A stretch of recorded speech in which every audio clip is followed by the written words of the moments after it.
The Whale Rider, by Witi Ihimaera, is a novel set in a Maori community in New Zealand that intertwines modern life with ancient mythology.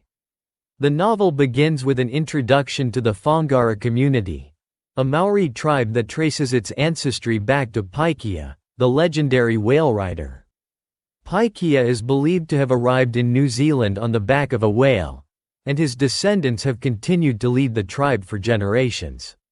This myth is central to the identity of the Whangara people, who revere the whales as sacred animals.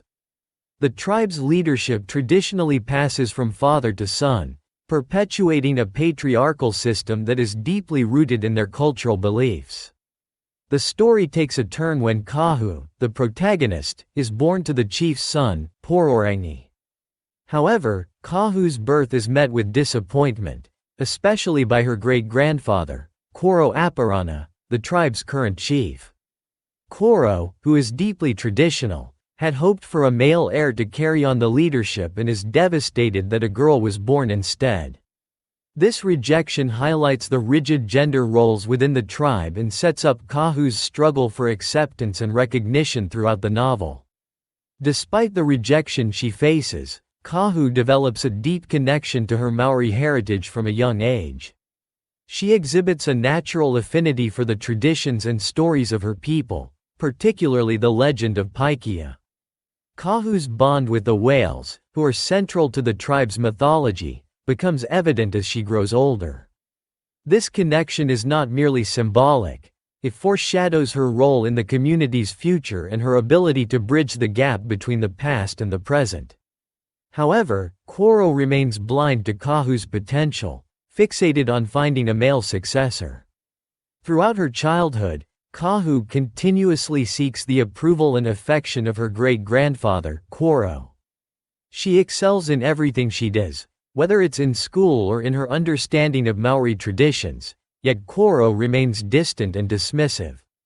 Kahu's attempts to impress him are heartbreaking, as they highlight the rigid gender expectations that prevent Koro from seeing her worth. Her love for Koro is unwavering, and despite his coldness, she remains determined to earn his recognition and prove herself as a leader. As Kahu grows older, the Whangara tribe faces a period of decline. The tribe's connection to its traditions weakens, and there is a growing sense of unease among the community members. Koro, who feels the weight of this decline, becomes increasingly desperate to find a male successor to revitalize the tribe and restore its former glory. He organizes various tests and challenges for the young men of the tribe, hoping to find a leader, but none of them prove worthy. This crisis of leadership underscores the central conflict of the novel, the clash between tradition and the need for change. The novel reaches a pivotal moment when a pod of whales, which are sacred to the Whangara people, strand themselves on the beach. This event is seen as a terrible omen, signaling the disfavor of the gods and the impending doom of the tribe. The community, led by Koro, is devastated, as they believe that their failure to find a suitable leader has caused the whales to abandon them. Despite their best efforts, the tribe is unable to save the whales, and the situation seems hopeless. The stranding of the whales serves as a powerful metaphor for the tribe's loss of direction and the urgent need for a new leader. In a moment of desperation and courage, Kahu, who is only a child, rides out to sea on the back of the largest whale, echoing the legend of Paikea.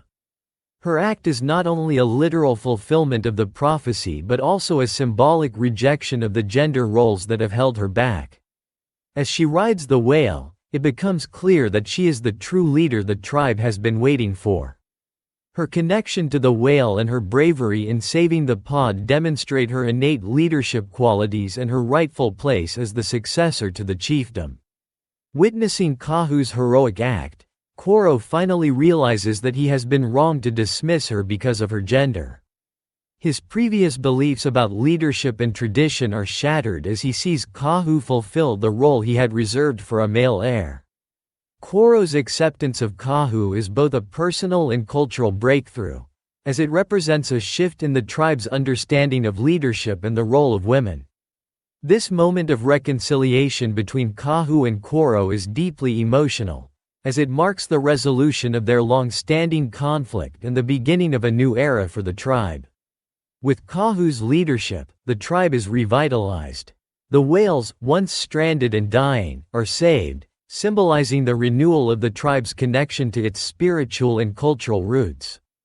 Kahu's role as the whale rider brings the community together and restores their faith in their traditions. The successful return of the whales to the sea is a powerful moment of healing, both for the tribe and for Kahu herself, who finally finds the acceptance and recognition she has longed for. The novel suggests that true leadership is not bound by tradition but is instead defined by courage, compassion, and the ability to inspire others. The Whale Rider concludes with a sense of hope and renewal. Kahu's journey from a rejected child to a revered leader reflects the novel's broader themes of breaking down gender barriers and redefining traditional roles. Her story is a testament to the power of resilience and the importance of embracing change while honoring one's heritage. The novel ends with the tribe looking towards a future where the values of the past are upheld by a new generation of leaders who understand that strength and leadership can come in many forms. Kahu's legacy is one of empowerment, not just for herself but for her entire community.